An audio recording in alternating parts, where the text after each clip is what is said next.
Hey, what's up guys? My name's Jared, this is my channel, and today we're going to be talking about the Land Cruiser and a little bit about the Honda. So let's get into it. Okay, so some of you may have already seen the video that I just posted where I started this engine for the first time. I finished up the exhaust. I had to add in this section so I could bolt it up to the new header. So I got that in. I finished up all the other little, wiring and connections and hoses and stuff like that, and I got it ready to start. And I started it, and it started pretty quickly. Once I got fuel to the fuel injection, it started right up.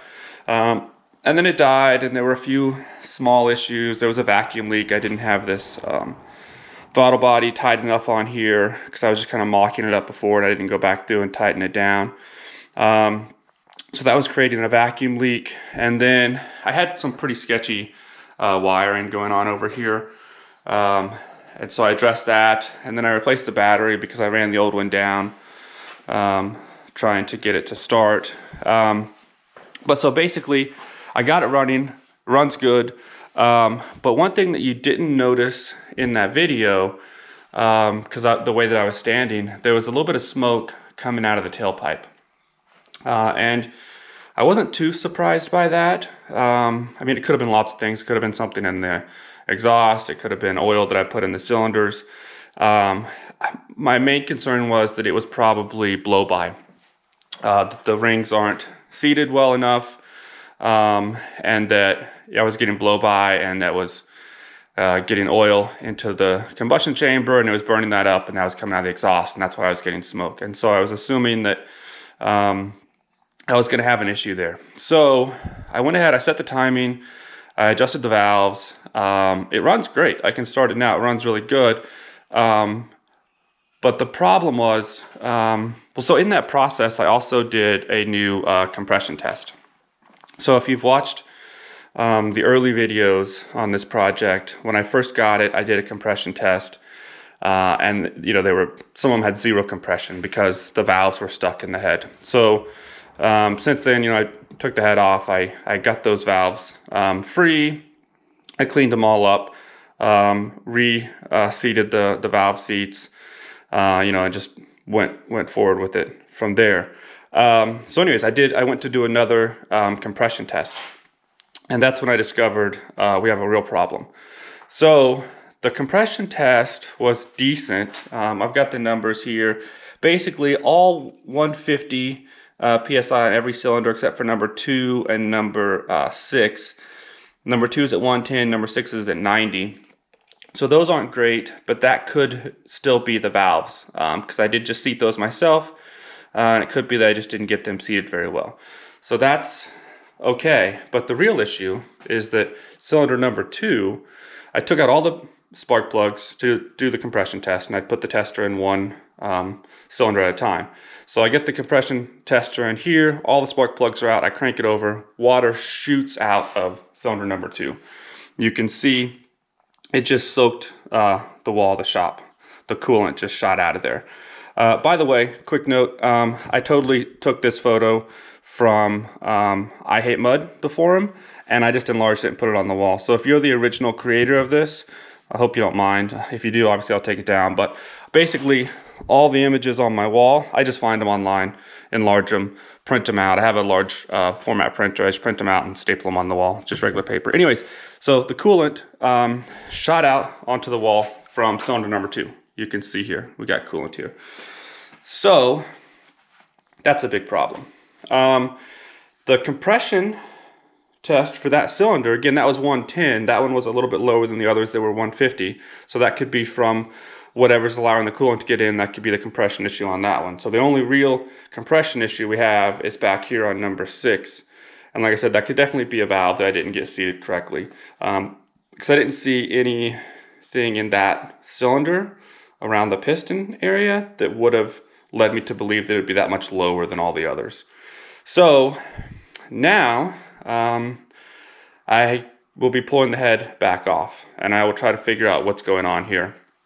I would imagine that it's something to do with the gasket, the head gasket. I didn't notice any cracks in the head or the cylinder wall. So I don't expect either of those, but you know, who knows at this point. But so anyway, that's where I am on this. I've drained the coolant out of it, so it's no longer leaking into that cylinder. I cranked it over and blew all the coolant out of it. I then started it up for just a quick moment to let it burn out any coolant that might be in that cylinder, so that it wasn't just sitting there rusting overnight, because I discovered this yesterday, but I haven't had a chance to get to it till today. So basically, I'll be doing this update video, and then I'll get into tearing this thing down, and then my next video that will come out will be showing you whatever the results are when I pull that head off. A quick note about the engine. People may be wondering, you know, why didn't I just do a full rebuild on it? Why didn't I hone out the cylinders and get new pistons and rings and have the head rebuilt and replace all the bearings? Well, the reason is I've never been confident that this is the engine that I want in this truck. So it's not even so much the engine, it's the transmission. This came with a 1F engine and a 3-speed transmission. Neither of those are the most ideal setup. I would much rather have an F2 engine and a 4-speed transmission. So I've always been willing to, you know, clean this thing up, put some new seals in it, put it back together, see how it runs, and if it runs well enough, then I'll just keep it. I mean, it's original to the truck. I like that fact of it. It'll be interesting to see what it's like to drive a 3-speed. You know, that's all fine. And everything that I've added to it, I'm going to use no matter what. I'm going to use the fuel injection. I'm going to use the header. I'm going to use the air conditioning. All the main upgrades that I did to it will carry over to a 2F engine if that's the way that I end up going. So I'm going to continue with that same plan. I'm going to pull this thing apart again. If the valve is a little bit, you know, not seated on that cylinder, I'll fix that. If there's a head gasket issue that's causing the water into the cylinder, I'll fix that. I'll put it back together again, and then I'll just move forward with it. If I find out that it's much more serious, that there's a cracked head, or there's a crack in the cylinder wall, or there's some kind of issue that's going to be expensive, or it's going to lead to more of a full rebuild, then I'll just start looking for a different engine, and I'll just, you know, just get rid of this one or just throw it in the corner or something. So anyways, that's why I'm not going full bore on a rebuild on this, because, you know, I've never been confident that I'm going to keep it. Same thing with the brakes. So people may wonder, why didn't I do a disc brake conversion? I think that would be great, and I may end up doing that. Same thing with power steering. Why didn't I upgrade to power steering at this point? And I may do that. My plan has been to just put this thing back together as it was when I got it stock. See what it's like to drive. I've never driven one, so see what it's like. If the disc brakes work fine, great, I'll keep them. If they don't, then I'll replace them. But that's why I didn't go crazy with the knuckles, and you know, I don't even know if I'm going to use that that front end at all in the end. So I'm basically just cleaning it up, putting it back together, testing it out, and then I'll go from there. If I want to add power steering, I can do that. If I want to upgrade to disc brakes, I can do that at a later time. So basically, that's my thinking and my strategy on the Land Cruiser.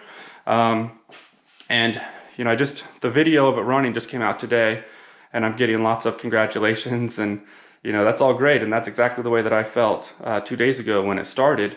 But then yesterday, while I was uploading that video, and I discovered this issue, so my excitement level is a little bit lower than everyone else that's viewing that video now, but you guys will understand once you see this one. And then, you know, I'll have it torn down, I'm sure, by the end of the day today. I should have that video out sometime over the weekend, and then you guys can all follow along to see what the next stage is going to be for the engine. So then after that, that'll kind of determine where I go from here, whether I start putting my 3-speed transmission back in, or whether I just maybe move on to working on the body while I look for a new engine and transmission. But okay, so that's the Land Cruiser. That's basically where all my time went this last week. The Honda is as it was when you last saw it. I have been able to finally order a lot of the new parts that I need. The transmission I mentioned in a recent video, I can't get it to go into reverse, and I've had people comment saying that it's not a simple issue with the linkage. It's most likely something deeper down into the transmission. And regardless, I should replace all the seals, and I completely agree with that. So I have ordered all new seals for the transmission, new throwout bearing, new motor mounts and transmission mounts, and also the rubber discs that go on each end of the drive shaft. So I've ordered a bunch of those parts, as well as the some more brake seals and things to hopefully rebuild the cylinders, the brake cylinders. So again, they're coming from Germany. It could be anywhere from a week to 2 weeks before I get those parts. But so the next video for the Honda will most likely be me pulling the transmission out and starting to tear it down. Now the good news on the transmission is that I do have a second one. You can see over here, when I bought the Honda, the guy gave me that transmission with it. He said, he's like, I think the transmission in the car is fine, but I bought this one just in case. So I don't know, maybe the issue with the reverse is the reason the car was parked in the first place. Maybe he knew about that, and that's why he got the second transmission. Who knows? But regardless, I have one, so that's really good. So if I open that up and there's, you know, a gear or a linkage or something that's messed up or broken, then hopefully that gear or linkage will be okay, and the other one, in between the two, hopefully I can get one that's functioning, and then I'll have all the new seals to put it back together. After that, I will, or around that same time, I'll be getting into the fuel system on this. This is the fuel pump, and of course, like the old school filter, which is pretty cool. All that's gonna have to be cleaned. Obviously, I need to blow out the lines. I need to pull the tank out and clean that. But the interesting thing about this fuel pump, it's an electric fuel pump, but it doesn't operate like a modern electric fuel pump. It's very interesting. So, oh, here they are. So this is another set of points, similar to what you'd have on a distributor. And this goes right here. And then as the engine's running, these points trigger the fuel pump. So the way that it distributes the fuel pressure, or the way that it regulates the fuel pressure, is by this set of points. So the faster the engine's running, the more fuel it's going to send out. Because I thought about just, you know, maybe making a little engine stand and firing this thing up before I put it in the car, just to hear it run, because I'm super excited about hearing it actually run. But that fuel pump system causes a bit of an issue. Now I know you can just run basically like a gravity feed fuel tank. I could hook up something like that and try to get it to start. But hopefully I'm going to get the parts soon enough that I can go through that transmission. Because once I've got the transmission sorted, then I can put it all back in the car, and then I can hook it up as it should be, the fuel pump and everything, and then I can really give it a good test. So other than that, the Honda's basically just as it was. The brakes also are really challenging, so I'll show you real quick. So this is one of the brake cylinders. This is another cylinder. I mean, they're completely frozen up. I mean, obviously, most cylinders would be after that amount of time, but these do seem to be worse than I've encountered in the past. I've had them soaking in like a rust reformer, I forget what it's called, but like an anti-rust solution to get the rust off of it, and that works really well. I did that for about a week, and now I have them soaking in, I have penetrating oil in them.